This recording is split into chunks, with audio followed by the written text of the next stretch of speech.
নতুন ভাবে এরা আবার ক্ষমতায় আসলে আমাদেরকে নতুন আবার কি মধু খাওয়াবে এটা কিন্তু এখন বাংলাদেশের মানুষ বোঝে। এদের মাধ্যমে আমাদের দেশের মানুষের যে চিন্তা চেতনা আকাঙ্ক্ষা তারা আসলে বাস্তবে কখনোই বাস্তবায়িত করতে পারে না। স্বাধীনতা যুদ্ধের মূল তিনটা মৌলিক স্লোগান ছিল সাম্য, মানবিক মর্যাদা, ন্যায় বিচার প্রতিষ্ঠা। কিন্তু বাস্তবে যারা দেশ পরিচালনা 53 বছর করেছে একটাও কিন্তু বাস্তবে তারা বাস্তবায়িত করতে পারে না। 2024 জুলাই এবং 5ই আগস্টের অভ্যুত্থানের পরে এখন যে বাংলাদেশে ক্ষেত্র তৈরি হয়েছে সেই ক্ষেত্রটা হলো ইসলামের পক্ষের ক্ষেত্র। কারণ বাংলাদেশের মানুষ আওয়ামী লীগ, বিএনপি, জাতীয় পার্টি এরাই তো মূলত উল্লেখযোগ্য দেশ পরিচালনা করেছিল।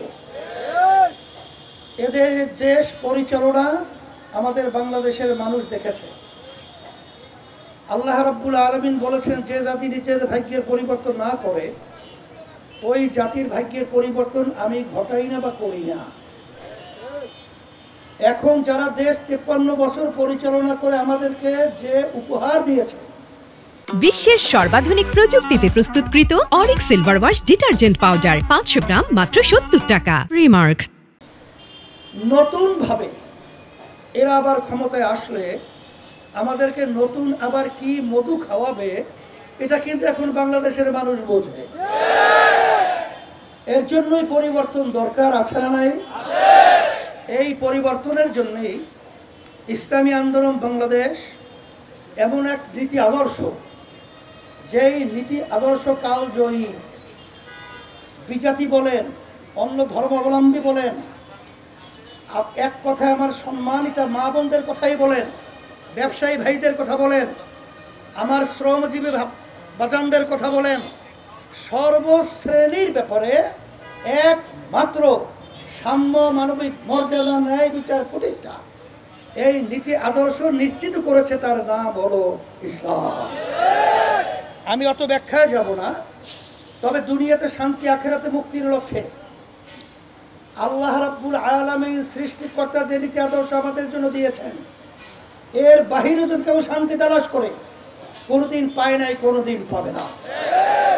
সেই লক্ষ্যে আপনাদের এই ঢাকা 11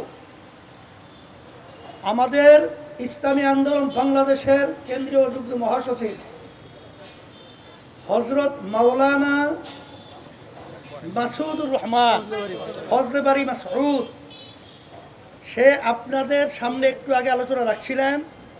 আমি তাকে হাত পাখা প্রতীক, যেটা শান্তির প্রতীক, আল্লাহ আমাদেরকে দান করেছেন। কারণ অন্য অন্য মার্কার মাধ্যমে দেশে অশান্তির আগুন ধাউ ধাউ করে দাঁড়িয়েছে। এই অশান্তির আগুন নিভাবার জন্যে হাত পাকা প্রতীকের বাতাসের মাধ্যমে এই দেশকে ঠান্ডা করতে হবে, অসুন্দরকে সুন্দর করতে হবে।